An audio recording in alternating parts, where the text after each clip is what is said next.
नमस्कार. आऊचा खाऊ या यूट्यूब चॅनलवर मी मेधा तुमच्या सगळ्यांचं मनापासून स्वागत करते. आपल्याकडे पानाची डावी बाजू सजवण्यासाठी कोशिंबीर केली जाते. विविध प्रकारच्या कोशिंबिरी आपण करतो. त्यातलाच एक कोशिंबिरीचा प्रकार आज मी तुम्हाला दाखवणार आहे. तो म्हणजे मुळ्याचा चटका. खास आऊची रेसिपी. चला तर बघूया मुळ्याचा चटका. आता आपण मुळ्याचा चटका कसा करायचा ते बघणार आहोत. रेसिपीला सुरुवात करण्यापूर्वी आपल्याला काही पूर्वतयारी करायची. ती अशी की मी इथे हरभऱ्याची डाळ आधी 3-4 तास भिजत घातली. यात आपण हरभऱ्याची भिजलेली डाळ घालणार आहोत. हे मी मिक्सरच्या भांड्यात घेते. हे बारीक नाही पण भरड वाटायची. भरडच जास्ती छान लागते, बारीक वाटायची नाहीये. आणि ही डाळ वाटत असतानाच यामध्ये मी साधारण 3 अशा या मिरच्या घालणार आहे. हिरवी मिरची. हिरव्या मिरचीचं प्रमाण तुमच्या आवडीनुसार तुम्ही कमी जास्त करू शकता. किंवा अशी वाटलेली मिरची जर तुम्हाला आवडत नसेल किंवा घरात काहींना मिरची वाटते तर तुम्ही आपण जी फोडणी करणार आहे त्यात सुद्धा तुम्ही मिरची घालू शकता आणि नुसती डाळ वाटू शकता. पण आमच्याकडे अशी वाटलेलीच आवडती म्हणून मी ह्यात ही मिरची वाटून घेणार आहे. मिरची आणि डाळ भरड वाटून घ्यायचे. आता हे मी मिक्सरमध्ये वाटून घेते. हे पहा, आता हा मुळा मी ह्याची वरची साल अगदी पातळ साल काढून घेतली आपल्या नेहमीच्या साल काढण्याने. आणि हा आपण किसून घेणार आहोत.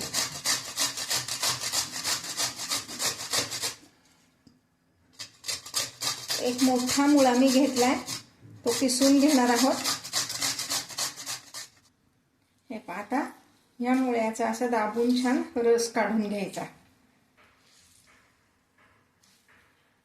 खरं तर तसंच ठेवलं तरी चालेल. जर आपण ही कोशिंबीर तयार झाल्या जर जेवायला बसणार असू तर रस नाही काढलात तरी चालेल. पण मुळ्याला भरपूर पाणी सुटतं आणि मग कोशिंबीर ताटात वाढली की त्याचं पाणी सगळीकडे ताटभर होतं. म्हणून त्याचा रस हा पिळून घ्यायचा. पण हा रस वाया घालवायचा नाही. व्हिडिओ पूर्ण बघा. व्हिडिओच्या शेवटी मी ह्या रसाचा उपयोग तुम्हाला सांगणार आहे काय करायचा ते.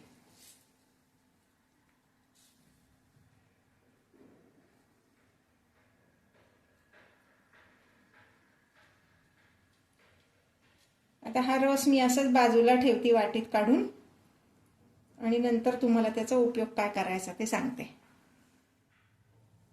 हे पहा, हे असं डाळ आणि मिरची असं हे मी भरड वाटून घेतलेलं आहे.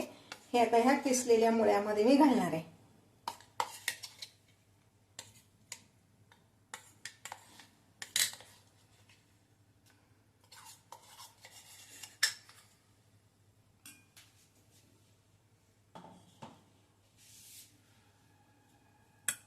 यामध्ये आपण घालणार आहोत चवीपुरतं मीठ. मुळा आणि ही हरभऱ्याची डाळ मिळून जी आहे त्या प्रमाणात साधारण पाऊण चमचा असं मी मीठ घातलेलं आहे.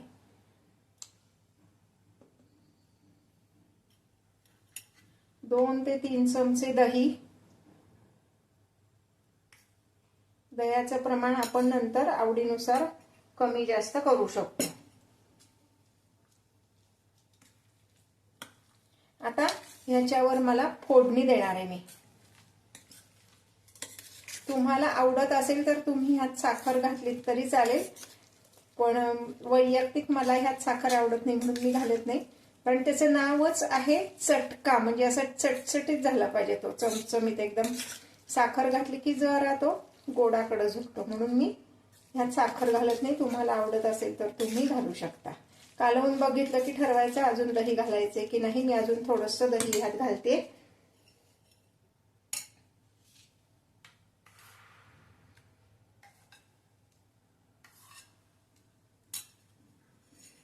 आता इकडे गॅसवर मी छोटी कढई ठेवणार आहे.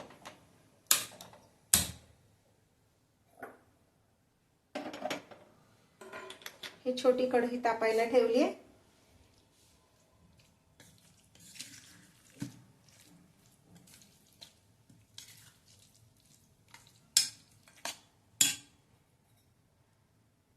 त्यामध्ये साधारण 1 टेबलस्पून एवढं मी तेल घातलेलं आहे.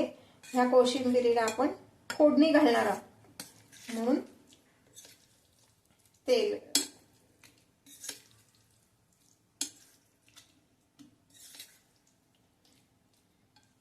मुळा काय करतो, आपले तोंडाची चव वाढवतो, रुची वाढवतो. म्हणून मुळा आणि हरभरा, आपल्या पारंपरिक जर पद्धत बघितली तर हरभऱ्याची डाळ घालूनच मुळ्याचा चटका करतात.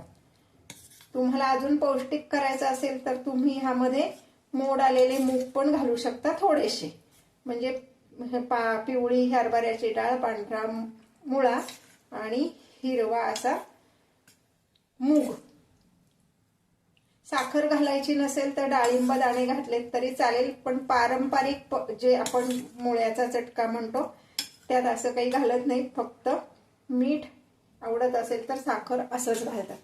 आता आपण फोडणी तयार करणार आहे. तेल तापलं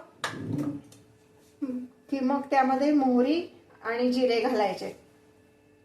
मगाशी मी तुम्हाला सांगितलं तसं की तुम्हाला जर वाटलेली मिरची आवडत नसेल किंवा सोसत नसेल तर फक्त डाळ भरड करा आणि फोडणीमध्ये मिरची घाला.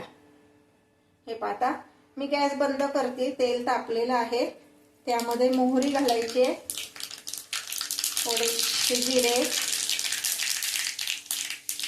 पाव चमचा हिंग आणि पाव चमचा हळद. हे सगळं ह्या कोशिंबिरीवर घालायचं.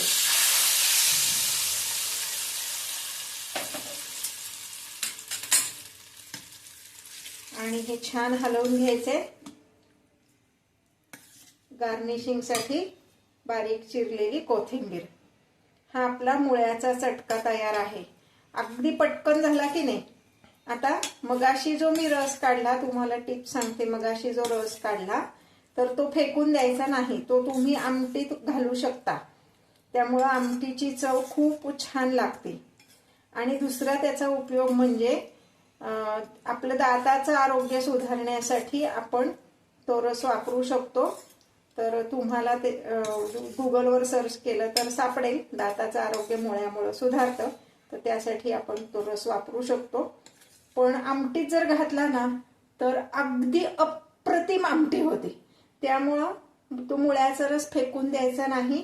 हा जेवढा रस निघाला, आपली रोजची जी आमटी आहे त्यात तुम्ही वापरू शकता. मी आता तो फ्रीजमध्ये ठेवणार आहे आणि नंतर संध्याकाळी किंवा जेव्हा आमटी करणार आहे तेव्हा मी तो रस वापरणार आहे.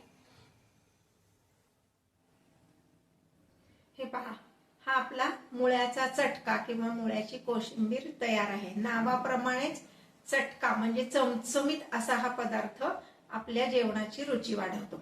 मी मगाशी म्हटल्याप्रमाणे मुळ्याचा जो रस आपण काढून ठेवलेला आहे त्याचा वापर काय करायचा हे मी तुम्हाला सांगते. जसं मी सांगितलं आमटीत वापरायचं, तसंच मुळ्याच्या रसामुळं आपल्या दातांचं आरोग्य सुधारतं. मग काय करायचं, तो मुळ्याचा रस आहे तो साधारण 2 चमचे मुळ्याचा रस, पाव चमचा मीठ असं एक ग्लास पाण्यामध्ये मिक्स करायचं आणि त्यांनी गुळण्या करायच्या किंवा तोंडामध्ये पाणी ते घ्यायचं आणि एखादा मिनिटभर ते पाणी तसंच तोंडात ठेवायचं.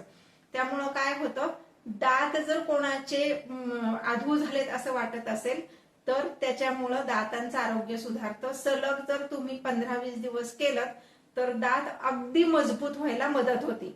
मीठ का घालायचं, तर मीठ सुद्धा काय कीड किंवा स्वच्छता हा मिठाचा गुणधर्म आहे, म्हणून मीठ घालायचं. आणि मुळ्याचा थोडासा कडसर किंवा तुरट उग्र वास जो असतो तो तोंडाला येऊ नये म्हणून मीठ घालायचं. आणि ह्या गुळण्या केल्यानंतर जरी तुम्हाला असं वाटत असेल की आपल्याला मुळ्याचा वास जाणवतोय तर मग पुन्हा साधं मीठ घालून पाणी घ्या आणि त्याने गुळण्या करा.